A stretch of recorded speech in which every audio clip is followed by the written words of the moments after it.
Bonsoir à tous, nous nous réunissons aujourd'hui pour une émission très spéciale, Repenser l'écologie, une émission importante dont le Cercle Aristote est très fier. Repenser l'écologie est une émission souhaitant laver le terme de son instrumentalisation et de ses vernis idéologiques.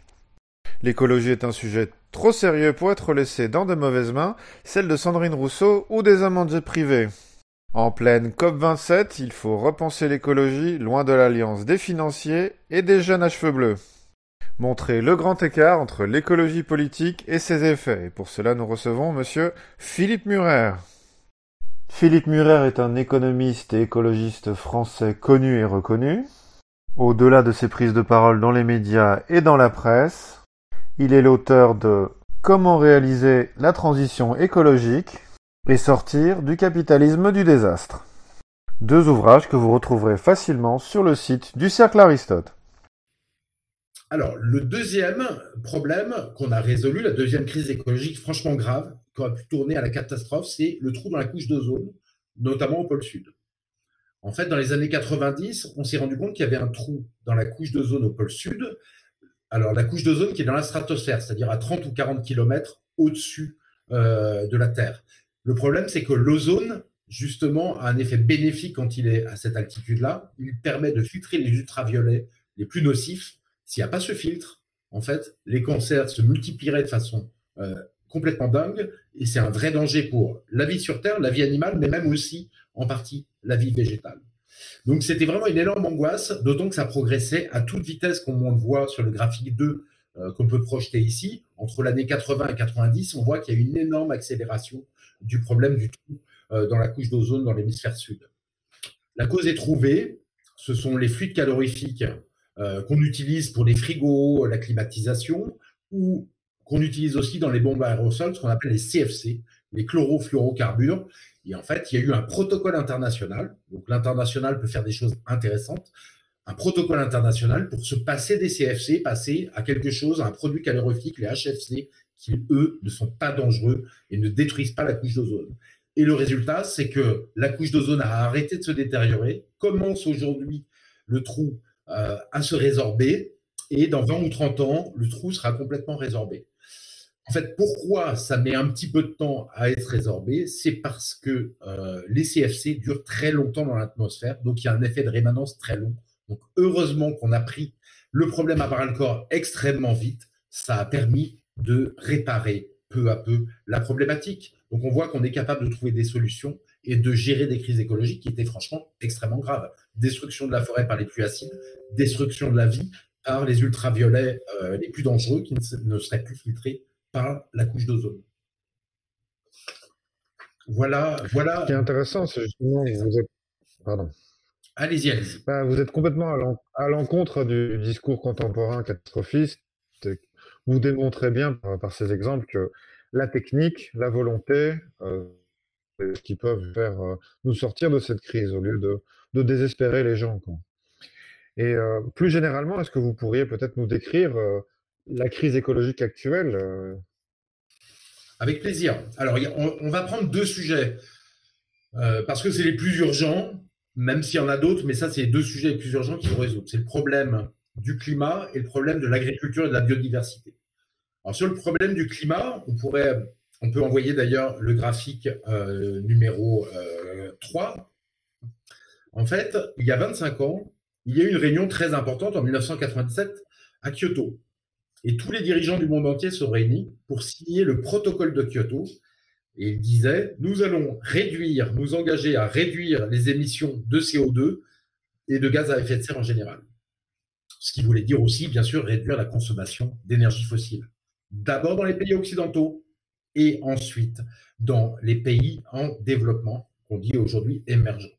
Comme on le voit sur le graphique 3, en fait, que s'est-il passé après Kyoto? C'est qu'en fait, malgré tous les appels à baisser les émissions de CO2, à sauver la planète, sauver le climat, la maison brûle, et nous regardons ailleurs de Chirac en 2005, eh bien, on voit que les émissions de CO2 n'ont fait qu'augmenter de 50% depuis le protocole de Kyoto. Il y a à peine une légère inflexion dans la hausse, une baisse de la hausse, une hausse qui est moins rapide aujourd'hui. Donc on voit que c'est un échec total de l'écologie mondialiste. Et si on regarde le graphique 4 sur la consommation d'énergie fossile, on voit que depuis 1997, on s'est était engagée, l'écologie mondialiste était engagée à faire baisser la consommation d'énergie fossile, et en fait, elle n'a fait qu'augmenter avec les émissions de CO2. Donc, cet échec clair de la stratégie mondialiste, elle est due à quoi? Elle est due à fait que la stratégie tous en même temps, tous de la même manière, ça ne marche pas. Au niveau de la planète, gérer le truc au niveau de la planète. D'ailleurs, comment gérer au niveau de la planète un problème alors qu'il n'y a pas de gouvernement mondial? Vous voyez, c'est impossible. Et si vous mettez un gouvernement mondial, là, vous rentrez dans le risque de dictature absolument terrible, sans compter que personne n'a envie d'être gouverné par un gouvernement mondial. Mais on a eu un orgueil délirant, c'est de penser que des grands pays comme l'Inde, la Chine, la Russie, les États-Unis, qui ont des intérêts complètement différents, des niveaux de développement complètement différents, des stratégies complètement différentes, en fait, allaient faire tous ce qu'on leur demandait de faire, réduire les émissions de CO2 au rythme dont on voulait parler. Et là, on le voit sur le graphique 5, pardon, le graphique 5, je crois, sur le problème. C'est le problème, c'est que par exemple, et je ne veux pas fustiger la Chine, mais la Chine a été le passager clandestin. En fait, elle a dit, OK, baissez les émissions de CO2, et elle a fait exploser ces émissions de CO2. Au point où, peut-être que vous ne le savez pas, mais les émissions de CO2 de la Chine par habitant, c'est 2 fois les émissions de CO2 d'un Français, d'un Suisse ou d'un Suédois. Donc la Chine en profite à mort, elle a fait exploser ses émissions de CO2 et elle a contribué énormément à l'explosion des émissions de CO2 mondiales.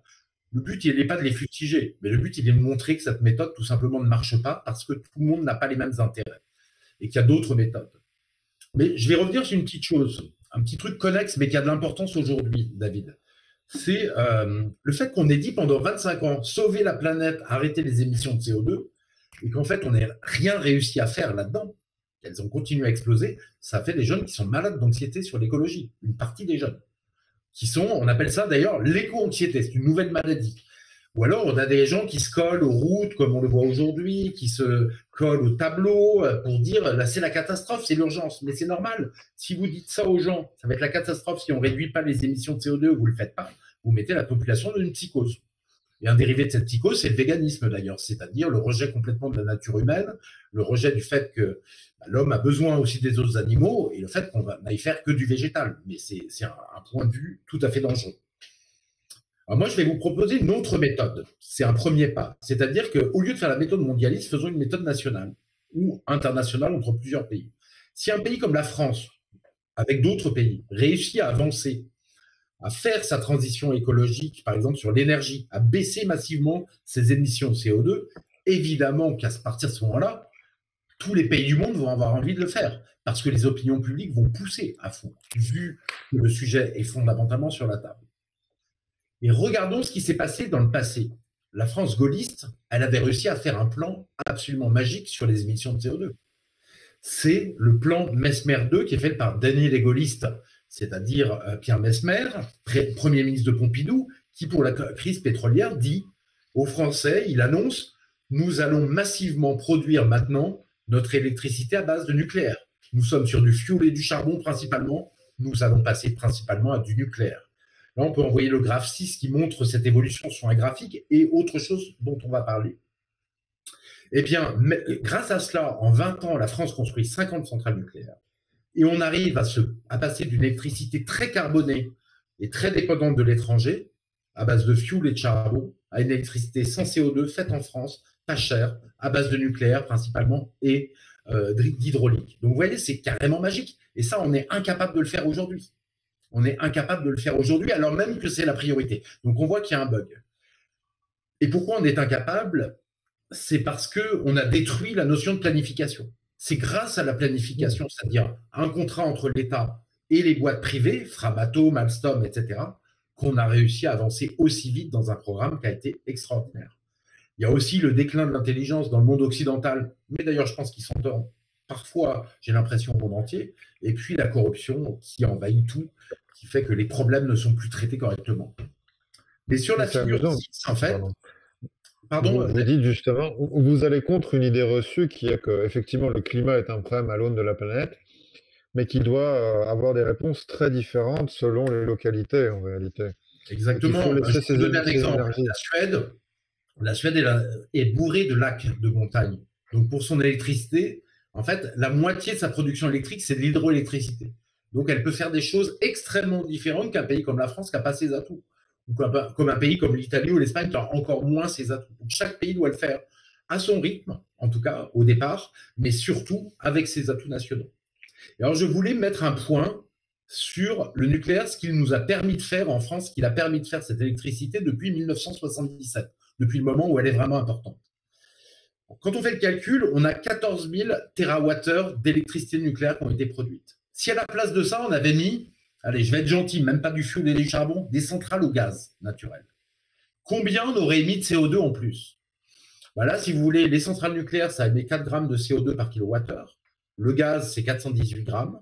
Donc, le calcul il est très simple. C'est 14 000 fois 1 milliard, fois 418 moins 4 grammes. Et pour le ramener en millions de tonnes, on divise par 10 puissance 12. Et là, on trouve 6 800 millions de tonnes de CO2 qui n'ont pas été émises. Alors, pour resituer ce que c'est, la France, elle émet 300 millions de tonnes de CO2 par an. Ça veut dire que le nucléaire a économisé 20 ans d'émissions de CO2 de la France. 20 ans d'émissions de CO2 de la France qui n'ont pas été émis grâce au nucléaire. Donc en fait, les écologistes devraient être fous de joie d'avoir le nucléaire, puisque leur but, c'est de baisser les émissions de CO2 de la planète. Eh ben non, ils les critiquent tout le temps, et c'est là où on voit que ces gens ont un problème, c'est-à-dire qu'à la fois, ils veulent baisser les émissions de CO2, mais les augmenter dans le même tenant. C'est drôle, d'ailleurs, même Greta Thunberg, finalement, revient vers le nucléaire. Elle admet finalement que c'est une excellente idée. Tardivement. C'est dommage d'être guidé par des enfants de 15 ans qui n'ont pas fini l'école. Mais c'est la réalité. Et c'est peut-être pour ça que j'ai envie de prendre un autre exemple, l'Allemagne.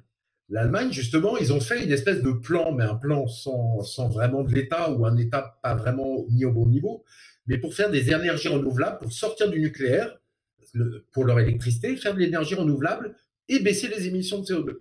Ils ont mis 500 milliards d'euros depuis 15 ans. 500 milliards d'euros. Une somme gigantesque. Ils sont arrivés à quoi? Alors, ils ont remplacé le nucléaire par du solaire et de l'éolien, mais comme le solaire ne produit quand il y a du soleil, plein soleil, que l'éolien ne produit quand il y a du vent, c'est-à-dire l'ensemble des deux, 35% du temps, les 2 tiers du temps, il faut des centrales gaz. Donc c'est grosso modo du solaire, de l'éolien et 2 tiers centrales gaz. Eh bien, l'Allemagne, grâce à cela, a 360 grammes de CO2 par kilowattheure d'émissions pour 1 kilowattheure contre 40 grammes pour la France. 10 Excusez-moi, Philippe. Peut-être vous pourriez, pour nos spectateurs, réexpliquer ce qui pollue le plus entre le charbon, le gaz et le nucléaire. C'est des petites notions simples qui peuvent être intéressantes. Alors, ce qui pollue le plus, c'est le charbon. C'est à pas loin de 1000 grammes de CO2 par kilowattheure. Ensuite, on passe au gaz, 400 grammes, puisque le fioul, personne n'en fait plus. Le gaz naturel, quoi. Gaz naturel, 400 grammes par kilowattheure. Ensuite, vous passez aux énergies renouvelables solaires et éoliennes qui sont autour de 30 grammes, 20-30 grammes. Et ensuite, vous passez au nucléaire qui a 4 grammes de CO2 par kilowattheure. Et en fait, sur le graphe 7, justement, imaginons qu'on fasse ça en France, le programme des écologiques de Sandrine Rousseau et de Yannick Jadot, par exemple. Donc, sur le graphe 7, j'ai fait le calcul. Donc, on arrête le nucléaire français. Je crois que j'ai pris 400 TWh de production pour cela. Et on remplace ces 400 TWh par du solaire et de l'éolien en partie. Et puis, quand il n'y a pas de solaire et de vent, il faut bien produire de l'électricité, donc par du gaz. Et là, on se rend compte, le calcul, vous pourrez le vérifier, on se rend compte que ça augmente de 100 millions de tonnes de CO2 par an, les émissions de CO2 de la France. Donc, si on fait le programme de Sandrine Rousseau, la France n'émettra pas 300 millions de tonnes de CO2, mais 400 millions de tonnes de CO2. Donc, on voit qu'on est vraiment chez les dingues et qu'il faudrait reprendre un peu les choses sérieusement pour faire de l'écologie. Parce que là, vous comprenez qu'on vous raconte n'importe quoi. Et dans les médias, et par les écologistes, et presque par tout le monde. Parce que pratiquement, personne ne le dit. Ça. Juste pour le dire, une dernière chose, David. J'ai été suspendu de Public Sénat, une émission où j'allais tout le temps. En fait, tout le temps.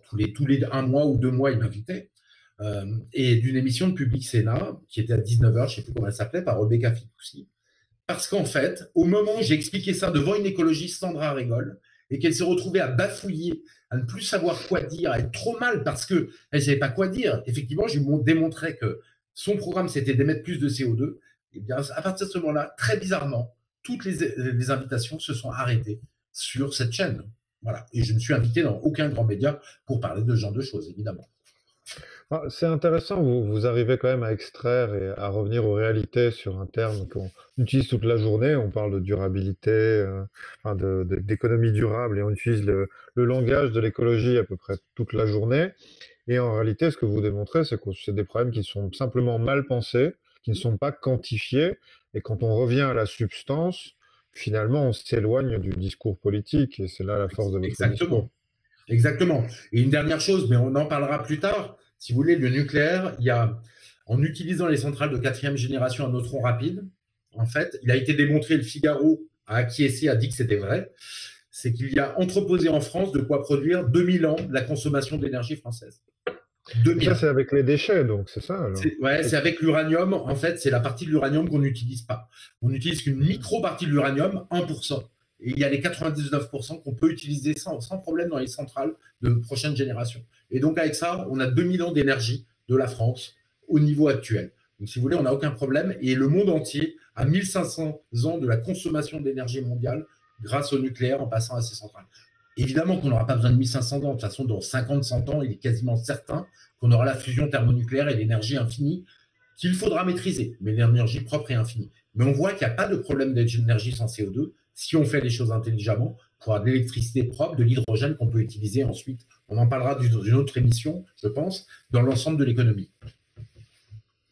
Ah, c'est intéressant, vous déblayez effectivement le sujet et on voit que quand on rentre dans la précision, tout se dénoue et prend une autre forme. C'est très intéressant. Et donc pourquoi est-ce qu'au final, c'est une question que chacun peut se poser, pourquoi est-ce que l'écologie est utilisée dans l'espace public à toutes les sauces pour tout et n'importe quoi et on voit la COP 21, la COP 27, pardon. Ouais, la Je suis COP encore, 27, ouais. je me fais vieux À en préserver Égypte l'environnement, tout le avec. monde est d'accord avec ça.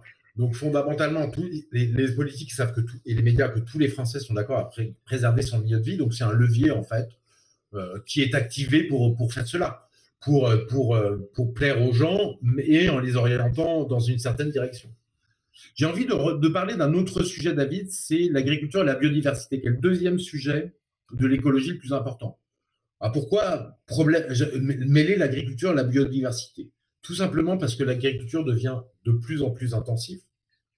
C'est-à-dire qu'un paysan cultive des surfaces de plus en plus grandes d'un seul bloc. Par exemple, dans le nord de la France, on cultive énormément de betteraves d'un seul bloc et champs à côté de champs. Donc, vous comprenez qu'il y a des parasites partout. S'il y a un parasite à un endroit, les parasites se propagent partout. C'est pour ça qu'ils ont encore besoin des néonicotinoïdes pour produire alors qu'ils étaient interdits parce qu'ils sont tueurs d'abeilles. Et le problème, c'est que les pesticides, en fait, ils tuent le vivant. Et ils ne tuent pas forcément le vivant qu'on cible. Alors, je vais vous donner un exemple. Il y a un fongicide, j'ai oublié le nom, mais qui s'attaque aux mitochondries. Voilà, des parasites. Le problème, c'est que les mitochondries, il y en a dans toute la nature. Chez les insectes, les oiseaux, toute la nature a des mitochondries. Et en fait, le CNRS a montré que ça s'attaquait même aux mitochondries de l'homme. Donc, c'est que toutes les études le montrent, en France, mais dans tous les pays développés. 80% d'insectes. Et ça, on le voit de façon très simple. On ne peut pas dire oui, mais c'est une étude, j'y crois pas. C'est-à-dire que nous, quand on voyageait, voilà, dans le temps de ma jeunesse, quand on avait 20-30 ans sur les routes de France, on avait notre pare-brise maculé, malheureusement, de taches d'insectes qui avaient été écrasées. Aujourd'hui, vous faites la même chose, vous avez une ou deux taches d'insectes. Il n'y a plus d'insectes, tout simplement. Et les chercheurs nous disent qu'il y a 80% d'insectes qui ont disparu. Et le problème, c'est que la chaîne alimentaire entière est abîmée. Et notamment, le CNRS nous dit que 30% des oiseaux ont disparu de France en 25 ans.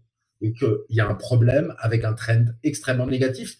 Et alors, on ne parle pas de l'ensemble de la biodiversité, mais l'ensemble des animaux, il y a un problème de disparition.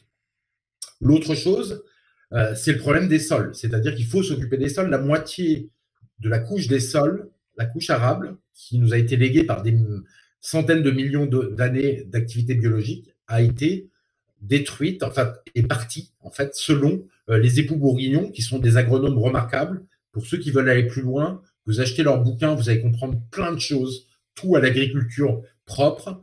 Ça s'appelle Manifeste pour une agriculture durable. Un bouquin absolument extraordinaire. C'est magique, quoi. Tellement, en plus, ça c'est vraiment totalement magique, je vous le recommande.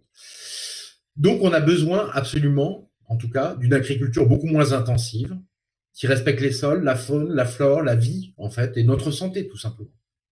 Et le problème du mondialisme, de l'écologie mondialiste, c'est qu'elle est complètement en décalage avec ça, puisque vous comprenez, David, que les accords de libre-échange agricole, ça fait une compétition entre tous les pays du monde. Donc, on a de plus en plus de compétitions internationales pour tous les paysans du monde. Donc, on a une course au moins 10 ans, forcément, au moins cher. Et on a dans une agriculture de plus en plus intensive. Si vous voyez, alors on va le regarder, on passe le graphique 8 qui montre la taille des surfaces, en fait. La surface que cultivait un paysan français en 1980, c'était 16 hectares, 30 hectares en 1990, et si je ne me trompe pas, on est à 69 hectares aujourd'hui. 69 hectares. Donc ça a été multiplié par 6 ou 7. Et l'objectif, finalement, c'est les États-Unis, 200 hectares par paysan, c'est-à-dire 2 km². Et vous regardez, le paysage en France est en train de se transformer vers ça. Vous allez en Saône-et-Loire, vous voyez des champs de maïs qui font 1 km par 2 km. Vous allez dans le Gers, qui est un pays magnifique. Maintenant, il y a des champs de tournesol, ils font la taille d'une colline. Voilà. Et ça a détruit complètement la paysannerie. Moi, j'étais dans un village en vacances. Les gens me disaient, oui, on a du mal avec le village parce qu'avant, il y avait 68 paysans sur la commune. Maintenant, il y en a 2. Voilà ce qui s'est passé. Et évidemment, pour ça, on est dans le moins 10 ans et ça explique tout l'échec écologique du mondialisme sur l'agriculture. Est-ce que vous considérez peut-être que c'est la logique capitaliste elle-même qu'il faut remettre en question? Je crois que vous avez écrit un ouvrage là-dessus qu'il faudrait évoquer. Alors oui, ça s'appelle Sortir du capitalisme du désastre. Alors le problème, c'est qu'on n'a pas de système de rechange à l'économie de marché. Le capitalisme violent comme il est aujourd'hui, certainement pas. Avec l'accumulation infinie de richesses d'un côté, la paupérisation des autres, c'est une horreur. Et ça détruit l'environnement. Après, de l'économie de marché régulée, avec de la participation à la De Gaulle pour que les salariés soient représentés dans les entreprises, et une part des bénéfices, et ne soient pas seulement des contributeurs pour faire des bénéfices, que seuls les capitalistes gagnent. Oui, là, on peut faire des choses. Avec un capitalisme aménagé, régulé, on peut faire effectivement plein de choses. Encore, alors, mais bon, évidemment, il faut sortir du mondialisme parce que le mondialisme, il impose un capitalisme totalement financiarisé et puis une compétition mondiale totale qui empêche de faire quoi que ce soit, quoi. Eh bien, c'est intéressant que ça fait une transition et c'est vrai que vous m'excusez, j'ai passé votre question sur l'agriculture. On parle tout le temps, et je l'ai déjà dit, d'une écologie mondialiste. C'est un problème qui touche la planète et que nous devons prendre tous à bras le corps comme des individus déracinés. Peut-être pourriez-vous nous expliquer exactement pourquoi cette écologie ne fonctionne pas. Vous l'avez évoqué de façon multiple, mais peut-être essayons de synthétiser une réponse à cette question. Non, vous avez raison. D'ailleurs, c'est intéressant, vous le prenez de l'aspect politique. Ouais, c'est une écologie enracinée si on le fait pour chaque pays avec ses cultures, ses traditions, sa façon de vivre, sa façon de se projeter en politique, etc. Ça, c'est intéressant. Et là, on peut faire des choses superbes. Pourquoi, en fait, ça marche pas, donc l'écologie mondialiste? Première chose, c'est tous ensemble, tous en même temps. On a vu que tant qu'on n'a pas de gouvernement mondial, en fait, ça ne peut pas se passer.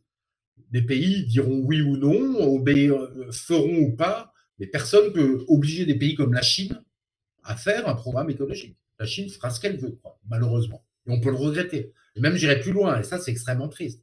C'est-à-dire que l'Amazonie, le Brésil fera ce qu'il veut sur l'Amazonie. Et c'est extrêmement triste parce qu'on voit bien la pente, c'est plutôt de de continuer à défricher l'Amazonie.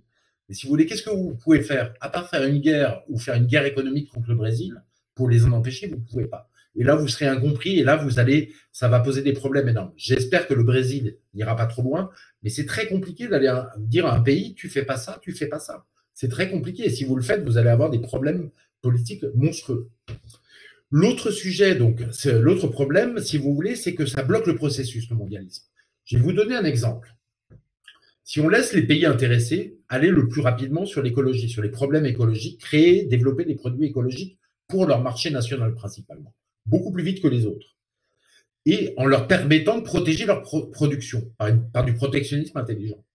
En fait, les efforts qu'ils vont faire, entre guillemets, les dépenses par milliard qu'ils vont faire, ils vont avoir des retours en termes de bénéfices. Ça va faire de la production sur place. Ça va récompenser la population. Or, aujourd'hui, c'est tout l'inverse. Plus vous allez, par exemple, sur les énergies renouvelables, les voitures électriques, plus vous allez vite vous faire dévorer par la Chine. Parce que la Chine est passager clandestin, mais elle a détruit l'industrie des panneaux solaires en Europe. On n'a pas fait de protectionnisme. Les Européens étaient les premiers du monde. Il y avait 2 boîtes allemandes qui étaient numéro 1 et 2 mondiales. Elles ont toutes été détruites par la Chine. Donc, en fait, vous faites des efforts gigantesques et vous le demandez à la population. Et en fait, au lieu de construire, ça détruit. Et ça, c'est absolument ingérable. Et ça va être la même chose sur la voiture électrique. S'il n'y a pas de protectionnisme, Il n'y aura pratiquement plus de voitures européennes produites. Ça sera que des voitures chinoises. Mais si je me fais l'avocat du diable un petit peu à l'ancienne Adam Smith, Mhm. le libre-échange optimise les rendements. Et peut-être là, ce qui est intéressant, c'est que vous soulignez effectivement que cette hyper-spécialisation, cette massification et quel est le produit de cette ouverture pose d'immenses problèmes. Ah bah, ça C'est pose intéressant, ça va un peu à contre-courant. Bah, tiens, un problème, un problème et après je vous réponds sur le libre-échange précisément, du mondialisme écologique. En fait, le but, c'est de mettre en place en France le maximum de consommation de produits bio. On verra dans une autre émission pourquoi la façon dont on le fait, ça ne marchera pas. On est arrivé pas loin du maximum. En fait, si vous voulez, on vous dit il faut acheter bio. Vous allez dans le magasin bio, vous regardez, et là, bah, Biocoop, Naturalia, tout ce que vous voulez. Et là, vous regardez, la moitié des produits, c'est des produits importés de plus en plus. Donc en fait, on dit aux gens d'acheter bio, mais ça détruit encore plus vite l'agriculture française, puisque le coût de la main-d'œuvre est très important dans le bio. Donc on achète du bio qui vient de l'autre bout de la planète. Ça détruit l'agriculture française et acheter de la nourriture qui vient de l'autre bout de la planète, ça n'a juste aucun sens, quoi. Oui, Ça, mais c'est bio. mais Attention. c'est bio, mais ça n'a aucun sens écologique. Donc l'écologie, elle doit se faire pays par pays, nationalement, et par l'exemple et par la capillarité, ça marche derrière. Mais pourquoi le libre-échange, et donc qui est la définition, la racine du mondialisme, hein, le libre-échange total, c'est-à-dire pas de protection aux frontières, tous les produits passent euh, pratiquement sans droit de douane, avec des droits de douane zéro, sans quota, sans contingentement, rien, pas de protection. Eh bien parce que la première chose, c'est évident, c'est que les flux de marchandises deviennent incessants sur la planète. Donc il y a des transports partout, par bateau, par avion pour amener les businessmen, parce qu'il y a les marchandises qui vont par bateau, mais les businessmen, pour aller voir leur chaîne de production, ils vont par jet privé ou par avion, avion d'affaires, qui est une partie importante de l'aviation. Donc ça fait des flux de transport considérables, donc c'est certainement pas écologique. L'autre chose, c'est que le libre-échange, ça va faire qu'on a délocalisé énormément de production, notamment française, vers la Chine. Donc on a délocalisé d'un pays qui est extrêmement vertueux, efficace énergétiquement pour produire dans l'industrie, un pays qui produit au charbon et qui émet 2 fois plus de CO2, voire 3 fois plus de CO2 pour faire n'importe quelle chose. Donc on voit que c'est absurde. C'est anti-écologique. La troisième chose, c'est le dumping environnemental. C'est-à-dire que certains pays pauvres, ils vont essayer d'avoir le minimum de normes pour faire délocaliser la production chez eux. C'est ce qu'a fait la Chine, avec des dégâts écologiques gigantesques. Mais surtout, avec une pollution donc au niveau mondial qui est beaucoup plus importante, puisqu'on délocalise dans les pays les plus sales. Et c'est normal, c'est moins cher à produire. Et le capitalisme, ça fonctionne comme ça. Il ne faut pas s'attendre à autre chose. Et puis, c'est un deuxième effet qui est embêtant. En France, en fait, par exemple, si vous mettez une norme tout à fait légitime sur l'écologie pour protéger et sur lequel tous les Français seraient d'accord et qui va faire coûter 2% de plus à un produit en prix de revient, eh bien, en fait, on ne va pas la mettre, cette norme. Parce que sinon, en fait, le produit va être délocalisé en Chine. Parce que 2% de prix de revient, c'est la marge d'une entreprise comme Peugeot, de la majorité des entreprises. Donc, si vous augmentez les prix de revient, les boîtes se cassent. Donc, vous ne pouvez plus rien faire et le libre-échange devient un blocage total vis-à-vis de l'écologie. Et c'est pour ça, d'ailleurs, et là on peut peut-être parler de l'écologie punitive, que l'écologie mondialiste qui est en échec total, comme on le voit, n'a plus qu'un choix, c'est de punir, de sanctionner, d'obliger. Vous voyez? Il y a une répercussion sur le citoyen de l'échec, en réalité, de cette politique. Et en tout cas, Exactement. de Et cette on est dans pensée le elle-même. punitif, au dernier degré. Je vais vous dire ce qui va vous tomber sur la tête. Les zones, les ZFE, c'est-à-dire c'est les zones à faible émission de CO2, en fait, en ville. En 2024, au niveau du Grand Paris, en fait, il n'y aura plus de possibilité, si je ne me trompe pas, de voitures diesel, et vous n'aurez plus le droit qu'à des voitures essence après 2011. Tous les gens qui ont des voitures, des véhicules diesel, dans 2 ans, devront s'en séparer. Théoriquement, c'est ça la loi. Et toutes les villes de plus de 150 000 habitants devront avoir des zones, devront faire la même chose, des zones, donc des ZFE. Ce qui veut dire qu'on va chasser toutes les classes moyennes et les pauvres des villes, ceux qui n'ont pas les moyens de s'acheter une voiture neuve à 40 000 euros électrique. Et donc, on interdit les voitures. Et alors, sur une base complètement con, c'est-à-dire la base de la pollution particules fines. Et là, c'est un foutage de gueule intégral. C'est-à-dire que la pollution particules fines, si vous enlevez toutes les voitures de Paris et de Grand Paris, vous avez toujours 90% de la pollution particules fines. Parce qu'elle vient des centrales à charbon allemandes, des industries, etc., et de plein d'autres choses, du bâtiment, et pas seulement d'automobile. Mais là, on vous ment, on vous dit que c'est pour votre santé, et on vous ment. D'ailleurs, dans le métro, sachez que dans le métro, il y a parfois 10 fois plus de particules fines que dans la rue, qui vient des pneus de métro et du système de freinage. Voilà où on en J'ai une est. question là. Déjà, je salue tout le monde parce que cet extrait est très intéressant et va passer sur TikTok. Et à mon avis, de vous interroger sur une chose assez simple, c'est qu'on nous parle tout le temps de particules fines et des petites choses du quotidien que l'on peut faire, mais vous avez l'air de souligner que ça ne sert à rien. Enfin, en tout cas, Non, mais ce sur n'est les pas particules répercutant. fines, enfin, ça sert à quelque chose, mais d'abord, il faut fermer les centrales à charbon allemandes et polonaises. C'est elles qui nous envoient les particules fines. Et vous verrez que les jours où il y a alerte aux particules fines, c'est les jours où le vent vient de l'Est, à ce moment-là, et que ça nous ramène les fumées polonaises et allemandes partout jusqu'en France, quoi. Et le problème, il est lié à ça. Mais vous voyez, cette écologie punitive, le problème, c'est elle va dégoûter les Français de l'écologie. Et donc, ça, c'est vraiment un problème très important. La dernière chose que je voulais dire, c'est que, mais bon, là, j'enfonce une porte ouverte, c'est que l'écologie mondialiste est en train de nous conduire à une dictature, quoi. En fait, c'est le système mondialiste qui est en train de nous conduire à une dictature. Parce que vraiment, le système mondialiste, c'est une vraie saloperie et tout le monde, je pense, est d'accord là-dessus. En fait, il prend en otage l'écologie, c'est-à-dire la préservation du milieu de vie, quelque chose d'extrêmement noble qui est partagé par tout le monde, pour nous imposer quelque chose de plus en plus dégueulasse, c'est-à-dire un passe carbone, par exemple. Le Parisien, le journal de Bernard Arnault, a expliqué qu'il faudrait un passe carbone. Donc, si vous émettez trop de CO2 dans le mois, en fait, vous n'avez plus le droit d'acheter des choses avec du CO2. Vous aurez une consommation maximum de CO2 qui sera normée dans votre carte bleue. Ça, c'est le forum de Davos qui en parle, très clairement, et le Parisien qui en parle. Et c'est là-dessus qu'ils veulent aller. Pourquoi? Parce que comme ils n'arrivent pas à réduire le CO2, j'ai expliqué qu'ils avaient augmenté de 50% de CO2 en 20 ans, ils vont le faire par la manière forte. Leur idéologie est en échec, ils vont aller jusqu'au bout, ils veulent continuer, eux, avec cette idéologie mondialiste qui leur rapporte de l'argent. Et pour ça, le seul truc qui leur reste, c'est de faire une forme de dictature pour réussir leur projet. Donc ce qu'il faut rejeter, c'est ce mondialisme totalitaire sur l'écologie, mais pas l'écologie et la défense de la nature, évidemment.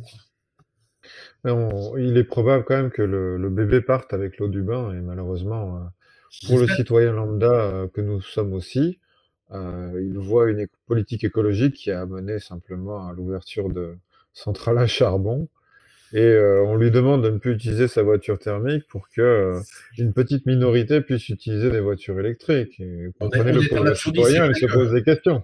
qu'on est un absurdiste, c'est vrai. Alors moi, je vais donner un peu d'espoir. Je vais vous dire, moi, les quelques principes de l'écologie qui me semblent fondamentaux pour réussir et pour pas emmerder les citoyens. Premièrement, les décisions, elles doivent être prises avec toujours à l'esprit le fait de préserver au maximum la liberté des Français et de tout le monde, hein, et d'éviter les taxes. Je vais vous donner un exemple d'ailleurs, intéressant. Vous voyez, par exemple, on a fait de l'écologie quand le préfet poubelle a imposé que tout le monde arrête de jeter ses ordures par la fenêtre, ce qu'on faisait en France, hein, jusqu'au XVIIIe siècle. Et donc, les rues étaient absolument sordides et dégueulasses. Et d'ailleurs, les duchesses, quand elles sortaient de leur carrosse, on leur mettait une planche pour qu'elles passent sur la rue, tellement la rue était souillée. Eh bien, le préfet poubelle invente ça. Donc, on vous détruit votre liberté, vous pourriez dire. Non, on vous demande, et là, les gens l'ont accepté parce qu'ils ont une contrepartie. Ils ont accepté de mettre dans les poubelles leurs déchets, de descendre leurs poubelles. C'est un geste extrêmement simple qui a permis, avec une destruction de liberté absolument ridicule, mais qui leur a permis, effectivement, d'avoir des rues propres. Et là, tout le monde est d'accord à ce moment-là. Et c'est ça qu'il faut avoir comme principe de base quand on réfléchit aux problèmes écologiques. L'autre chose, c'est que l'écologie, elle peut se faire que dans un pays prospère. Je vais vous dire, là, on a un recul du bio aujourd'hui, de l'agriculture bio, de la consommation bio, parce que les gens n'ont plus assez d'argent. Parce que l'écologie, c'est quand même des produits un tout petit peu plus chers, plus durables, de qualité. Et quand vous n'avez pas un rond, bah vous achetez le produit le moins cher, qui est certainement pas le produit écologique. La troisième chose, bien sûr, Et là, l'écologie. vous battez en brèche, vous battez en brèche l'idée qu'il suffit de revenir au Moyen Âge Non, c'est et on sera vrai. tous très écologiques, David, c'est effectivement. vrai. Si on revient au Moyen Âge, c'est écologique. Finalement, on aura des chevaux, on aura chacun notre ferme, effectivement, et on consommera plus de pétrole. Mais je suis pas sûr que les gens. Et puis, on n'aura pas de soins médicaux non plus. Hein. Pas de dentiste, pas de soins médicaux complexes, on n'aura plus rien. Donc, je pense qu'effectivement, eux, on a l'impression qu'ils veulent nous envoyer au Moyen Âge. C'est certainement pas la solution. D'ailleurs, des pays comme la Suède et la Suisse qui sont très écologiques au même niveau que la France, voire un peu au-dessus, c'est aussi parce qu'ils ont les moyens de le faire et la volonté de le faire. Troisième chose, bien sûr, c'est substituer à la camelote actuelle des produits de qualité, durables et réparables. Ça paraît simple, mais il faut l'avoir à l'esprit. C'est certainement pas de la consommation de masse de produits de qualité nulle. Et on discutera comment on peut imposer ça, en fait, de façon intelligente. Et le plus important, c'est substituer à des produits polluants, des produits écologiques, à des prix équivalents. Et c'est pas un vœu pieux, on est capable de le faire si on le fait intelligemment. Regardez d'ailleurs sur le plan Mesmer, l'électricité sans CO2 française, nucléaire. Elle était même moins chère que l'électricité polluante au charbon ou au pétrole. L'écologie, c'est pas que des gestes individuels, contrairement à ce que vous dit la doxa, ça c'est fondamental. Et c'est un grand projet collectif. C'est pas un projet collectiviste, c'est un grand projet collectif, avec évidemment l'État qui doit être là, qui représente les citoyens, des référendums pour que les citoyens décident des chemins, s'ils sont d'accord ou pas, et une planification écologique pour faire fonctionner au mieux le tout. Mais l'écologie, je parle de référendum parce qu'elle nécessite l'adhésion de la population. Si la population est contre l'écologie, ils vont faire n'importe quoi, ça va les énerver, ils vont tout jeter n'importe comment, rien recycler. Il faut toujours chercher la meilleure solution. Il y a plein de solutions différentes, et ça, on le verra par exemple sur l'isolation des maisons, pourquoi c'est un échec et pourquoi on pourrait transformer ça en succès de façon radicale. Je veux dire, et parce que la solution est complètement idiote. Il faut partir complètement autrement, et en termes de financement, là, c'est pas un problème de technique, c'est un problème de financement. L'autre chose, c'est que l'écologie, elle se mettra en place progressivement et pas brutalement ou violemment. Sinon, il n'y aura pas d'adhésion et ça ne marchera pas. Et il faut laisser, évidemment, les pionniers défricher les nouveaux espaces. Donc, ce n'est pas collectiviste, parfois seul, avant de les aider. C'est ce qu'on a fait pour le bio. On a laissé les pionniers inventer l'agriculture biologique et maintenant, c'est à l'État de soutenir, au collectif de soutenir pour leur faire prendre une ampleur très importante. Voilà ce que je pouvais dire, en fait, sur l'écologie pour montrer qu'il y a quelques lignes de force dont je parlerai dans les prochaines émissions avec des exemples concrets. Parce qu'il ne faut jamais être hors sol, il faut être sur le concret. Eh bien, c'est formidable, vous avez vraiment introduit le sujet et lancé les grandes lignes pour pouvoir traiter ce sujet en profondeur. Et on voit quand même se dessiner que le localisme, en réalité, un localisme un peu holistique, ou en tout cas dans une continuité, est la marche à suivre. Je me permets, vais faire un David, petit peu... le Bien sûr. localisme, parce qu'il y a certaines personnes en politique qui lancent le mot localisme. Ils ont raison, ça serait très bien de produire au plus près. Par contre, il faut avoir des moyens politiques très forts.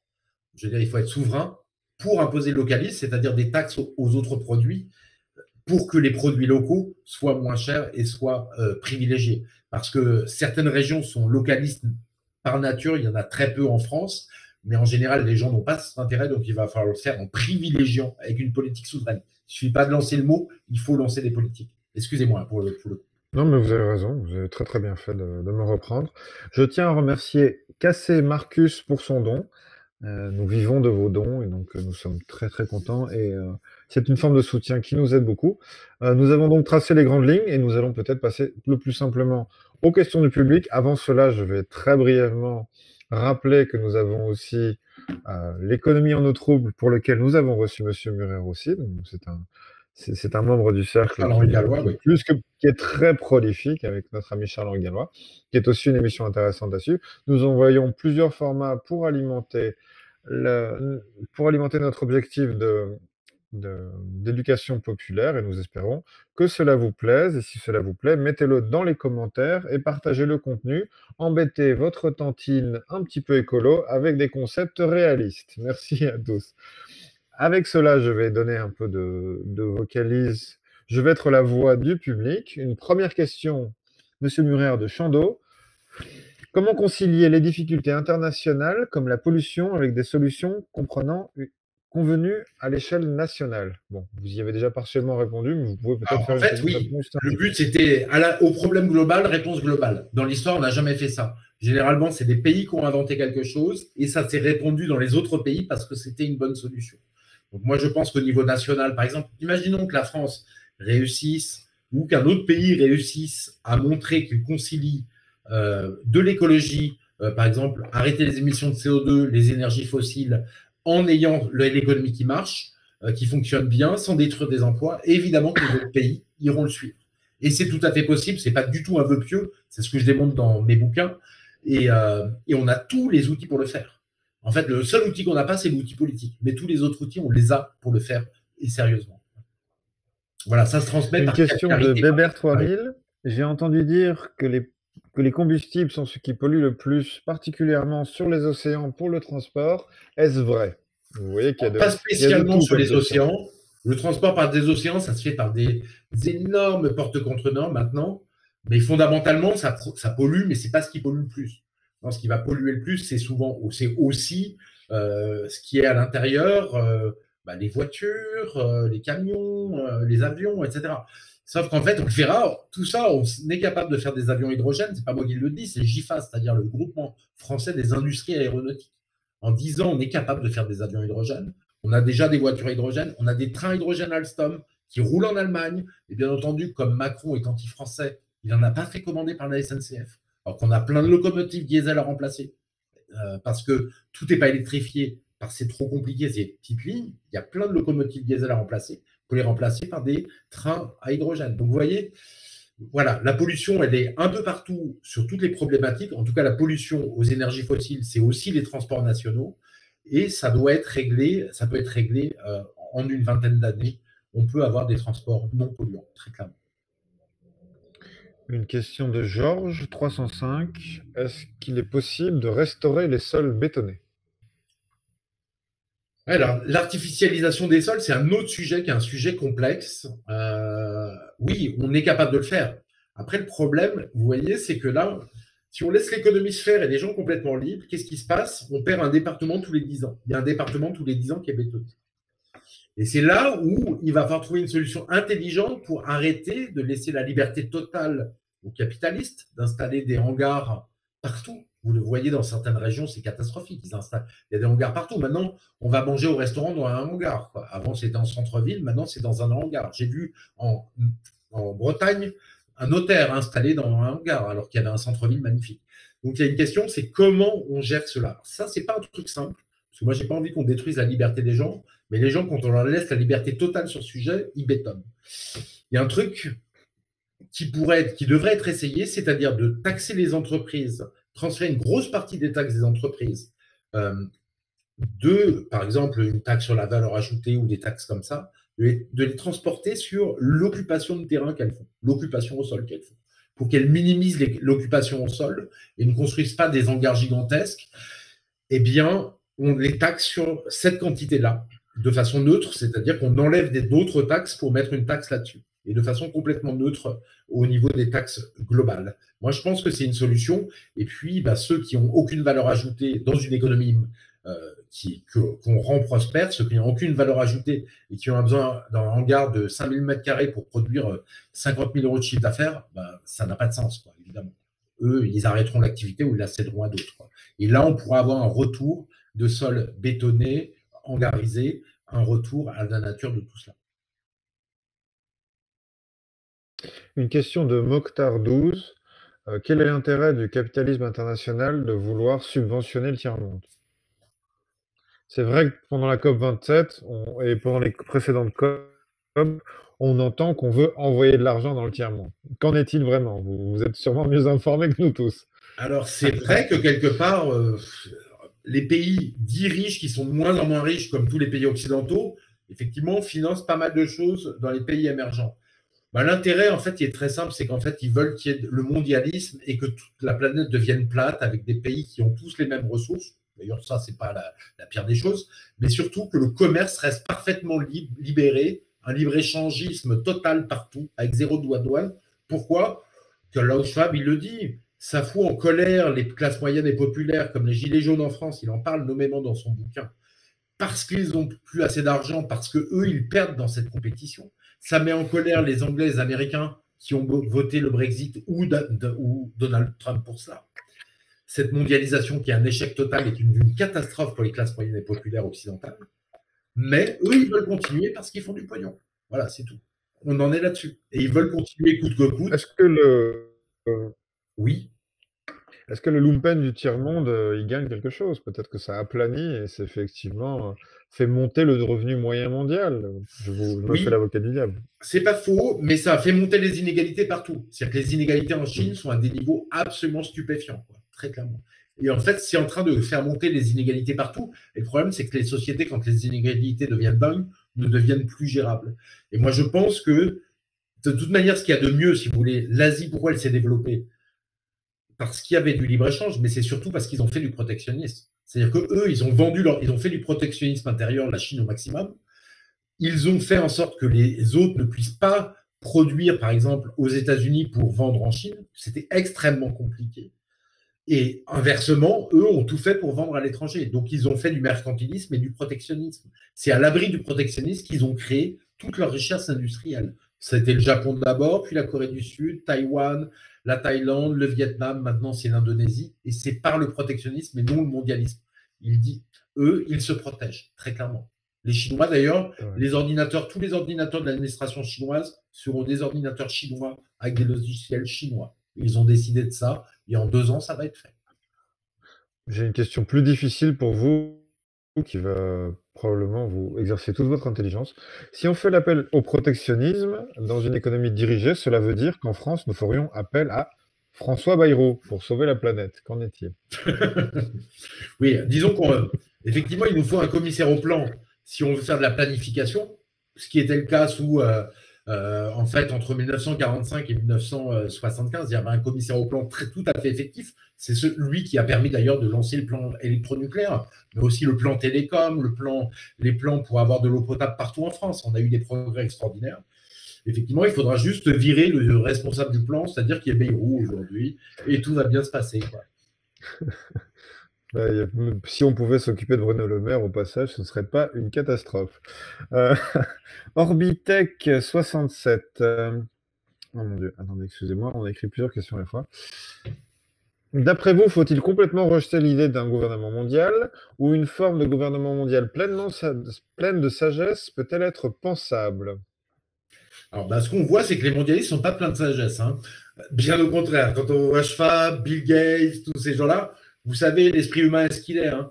Quand les gens, on met un capitalisme mondial où certains deviennent immensément riches, avec des 100 milliards de fortune, 150 milliards ou 200 milliards de fortune, les gens, ils perdent la tête. C'est ce qu'on appelle l'hubris. Imaginez que vous puissiez tout vous payer, tous les biens et toutes les personnes même, tous les services que vous voulez parce que vous avez 100 milliards. Bien sûr que les gens perdent la tête. Mais le gouvernement mondial, c'est mauvais pour ça, mais c'est mauvais parce que imaginez que s'installe doucement une dictature dans le gouvernement mondial. Et d'ailleurs, vu qu'il va devoir faire obéir tous les pays sur le même modèle, alors que même faire obéir les Chinois, les États-Unis, les Russes et les Français sur le même modèle, ça va être compliqué. Mais s'ils commencent une dictature, comment on va s'en sortir? Il n'y aura pas d'autres pays qui pourront aider à sortir de la dictature. Ça sera une dictature, un système dictatorial mondial. C'est absolument odieux, sans compter le fait que ça ne sera absolument pas respectueux de toutes les cultures locales, qu'elles soient les cultures françaises, européennes, africaines, Amérique du Sud. Personne n'a envie d'avoir leur culture et leur façon d'être dirigée écrasée par un gouvernement mondial qui sera une bureaucratie de malade mental en plus pour gérer 8 milliards d'êtres humains. Donc surtout pas, quoi. On va prendre des questions plus pratiques. D'ailleurs, c'est ce qu'il nous reste. Donc, on va faire un petit quart d'heure de questions et puis je vais vous libérer, monsieur. Julie Tako Kusai, qui est un très joli prénom très français. Y a-t-il ou non une urgence climatique? Certains spécialistes soulignent que non. Alors moi, je pense que oui. Je pense que oui, il y a une urgence. Il y a un problème climatique, c'est-à-dire que la température a augmenté en fait de 1,2 degrés en 200 ans. Ça peut paraître pas grand-chose, sachant quand même que les mesures ne sont pas ultra précises non plus, il faut être honnête, mais 1,2 degrés. Sauf que c'est ce qui est 50 fois plus rapide que toutes les autres augmentations de température qu'on n'a jamais vues sur Terre, quoi, de ce qu'on connaît. Donc voilà pourquoi on dit qu'il y a un problème de climat et un climat une température qui augmente et qui augmente de plus en plus vite, avec un risque d'auto-emballement. C'est-à-dire que si la température augmente de 2 degrés de plus au niveau de la planète, moi j'ai eu plein de gens sérieux, des scientifiques qui disent à ce moment-là, on a un auto-emballement, la fonte des pôles. Si vous avez à la fonte du Groenland, par exemple, le niveau de risque, il est gigantesque. C'est-à-dire que si le Groenland fond, vous pouvez faire le calcul à la main, c'est pas compliqué, ça fait monter les eaux au niveau mondial de 60 mètres. 60 mètres, parce que c'est pas de l'eau, de la glace qui est enfoncée dans l'eau, comme pour la banquise, c'est de la glace qui est au-dessus d'un continent, qui est le Groenland. Et là, ça vous fait monter, parce que je crois qu'il y a 2 km de tête de glace à certains endroits, 2 km d'épaisseur de glace.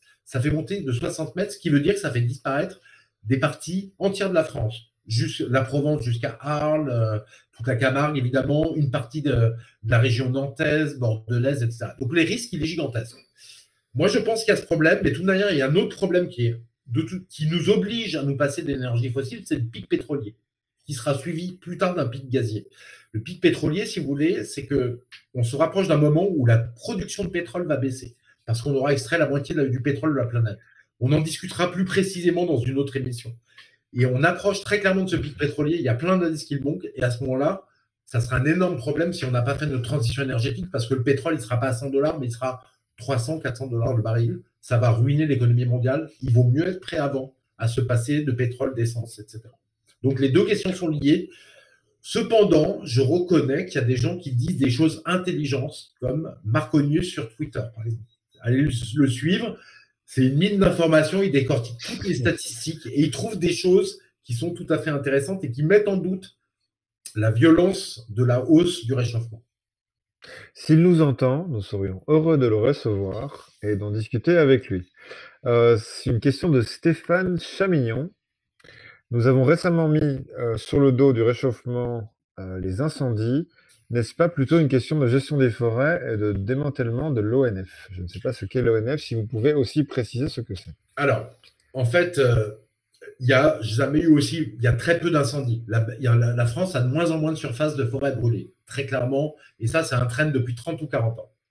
Allez sur le compte de Marconius, il vous montre ses graphiques d'ailleurs. C'est le premier à avoir montré ses graphiques. Et en fait, même l'année dernière, tout ça reste raisonnable.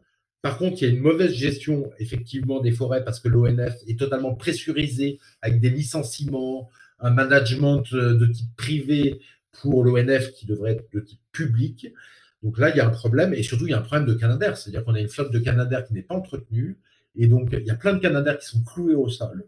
C'est gravissime, hein. On devient vraiment un pays du tiers-monde à ce niveau-là et on n'a pas assez de canadair pour s'occuper de nos forêts. Moi, je peux vous dire, je connais quelqu'un dans le transport par des petits avions d'affaires, etc., pour le gouvernement. Il y a quelqu'un qui m'a expliqué, j'ai de plus en plus peur de voler, les avions sont de plus en plus dangereux, l'État les entretient de moins en moins bien, et en plus, il nous dit de fermer sa gueule, de fermer notre gueule. Voilà où on en est. Vous vous imaginez. Pour des gens qui volent en plus sur des petits avions à hélice, etc., entre différents pays, en plein hiver, au moment où les conditions météo sont dangereuses, on leur dit, OK, on sait que les avions ne sont pas bien entretenus, c'est un peu risqué, mais vous volez quand même. Imaginez pour les canadaires. À vous, David. Je tiens à remercier à tous nos auditeurs qui posent des questions. Oui, pardon. Vous m'entendez? Tout le monde m'entend? Oui. Ça fonctionne? Vous m'entendez correctement? Oui. Excusez-moi. Je vous remercie déjà tous les auditeurs qui sont assez nombreux présents et qui sont donc satisfaits du format et qui posent d'excellentes questions et je les remercie pour cela, ça nous aide beaucoup. Je pose une question de Nevia Pictures. Que pensez-vous de l'obsolescence programmée concernant la majorité des appareils? Faut-il repenser la façon dont nous produisons? Excellente question. Sur l'obsolescence programmée, ça fait partie d'ailleurs du bouquin Comment réaliser la transition écologique. Et en fait, on répondra dans une prochaine émission, en fait, avec une réglementation hyper simple. On peut éliminer l'obsolescence programmée de plein de produits importants. Avec une réglementation, vous allez voir, c'est simplissime. Effectivement, il y a de l'obsolescence programmée. Vous le voyez, les produits durent de moins en moins longtemps et il faut lutter contre ça, mais il n'y a que l'État qui peut le faire, en affichant les choses, par la transparence. Et je peux vous dire, on a une solution simplissime qui marche bien sur ce sujet-là, mais on le fera dans une prochaine émission.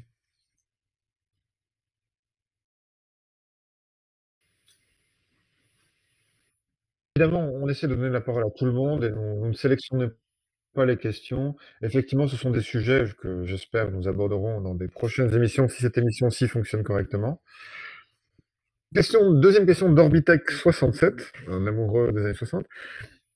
Comment se place la France dans la recherche d'énergie propre et infinie? Bon, la fission, je tiens à lui dire que le mouvement perpétuel et le concept d'infini et d'énergie sont assez incompatibles, mais je pense que notre ami Philippe va y répondre plus précisément que moi. Je suis assez d'accord. Au niveau infini, l'énergie nucléaire avec les réacteurs de 4e génération, juste sur notre sol, sans aller chercher de l'uranium ailleurs, on a 2000 ans de consommation mondiale de l'énergie. Vous pouvez regarder l'article sur le Figaro parce que qui a un mois sur le sujet parce que c'est tellement étonnant, mais c'est vrai, parce qu'on n'utilise qu'une toute petite partie de l'uranium. Donc c'est du quasiment infini là-dessus.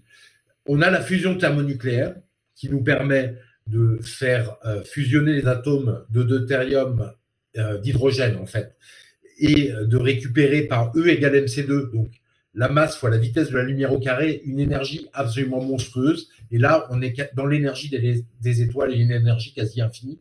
Après, de toute façon, l'univers sera fini en termes de temps. Hein. Soit il va se contracter et de devenir une boule d'énergie totale, soit il va se séparer de plus en plus, les soleils vont s'éteindre, donc il n'y a rien d'infini dans ce monde, très clairement.